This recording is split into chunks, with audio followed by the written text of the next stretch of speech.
Hey everyone, and happy Tuesday. Want to update you on the weather as you're starting off your day. Lots of cloud cover across the area, as well as some moisture being funneled in from the south. And we do have a low pressure system off to our west, but really that's not going to bring us any rain chances over the next 2 days.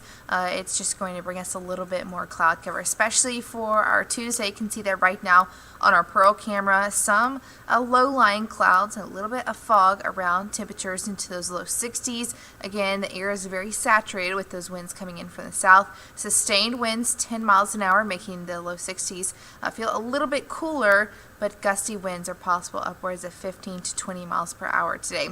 Visibility still low in some spots, below 3 miles in the Jackson Metro, as well as a lot of places along and south of Highway 84, especially in Columbia, as well as Natchez and Macomb is the areas that we've been watching for this morning. We are in a dense fog advisory for Lincoln as well as Pike County and eastward along and south of Highway 84.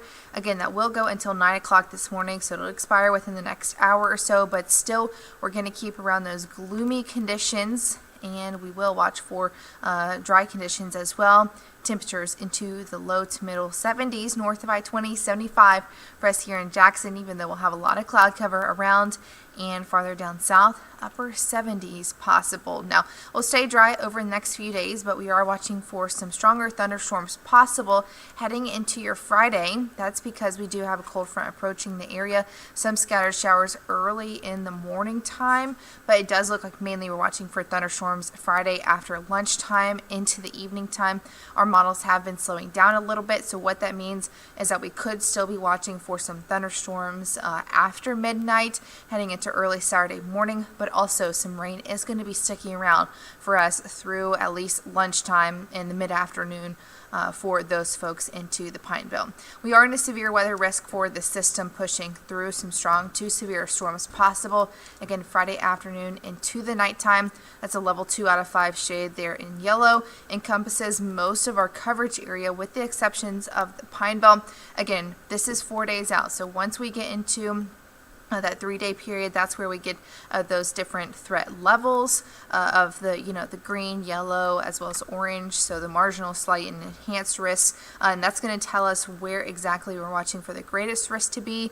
All that to say, I would say for folks in the Pine Belt, don't let your guard down, because we're expecting possibly a level 1 out of 5 risk for that area. Of course, we'll get more details for tomorrow.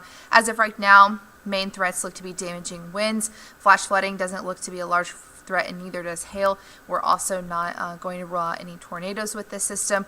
Again, models are still changing. We're multiple days out. We will nail down the timing and exact threats as we get a little bit closer, but I do want this to be on your radar so you're prepared for Friday afternoon and into the evening time, especially if you have any plans. Now, from this system alone, we could pick up about an inch of rain. Again, that is over a few days, so Thursday night into Saturday morning.